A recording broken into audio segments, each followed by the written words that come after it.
আজকে আমি তোমাদের সাথে নরসিংহ পাতার বড়ার রেসিপিটা শেয়ার করব। পাতাগুলো নরসিংহ পাতার সাথে আমি পেঁয়াজ কুচি দিয়েছি, সাথে বেসন, চালের গুঁড়া আর হলদি পাউডার আর শুকনো লঙ্কা পাউডার আর পরিমাণ মতো নুন দিয়ে আমি এটা চাইলে শুধু বেসন দিয়ে করতে পারো, চাইলে চালের গুঁড়া না দিতেও পারো। তারপর দেখো ব্যাটারটা ভালো করে আমি চালের গুঁড়া দিয়েছি, ভালো করে ব্যাটারটাকে ভালো করে আমি গরম তেলে বড়াগুলো দিয়ে দিলাম। আর চালের গুঁড়াটা দিয়েছি, চালের গুঁড়াটা দিলে বড়াতে দিইনি মচমচে হয়, বড়াটাতে চালের গুঁড়া লাগে মানে মচমচে হয় খেতে। তোমরা এখানে কাঁচা লঙ্কা কুচি দিয়ে দেবে। এটার সাথে আমি ধনেপাতা কাঁচা লঙ্কা কুচিটা দিই না, আমার বাচ্চা খাওয়ার জন্য। তেঁতুল দিয়ে আমি ধনেপাতা চাটনি করেছিলাম, কারি পাতার তেঁতুল দিয়ে।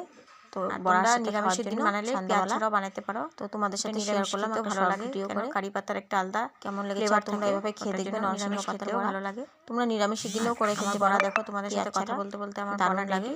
তো ভিডিওটা কেমন হয়েছে ভালো লাগলে চ্যানেলটাকে সাবস্ক্রাইব করে দেবে আর পাশে থাকবে। আমি সন্ধ্যাবেলা এটা খাবো, কথা বলতে বলতে আমার bye bye, pakora ready, by.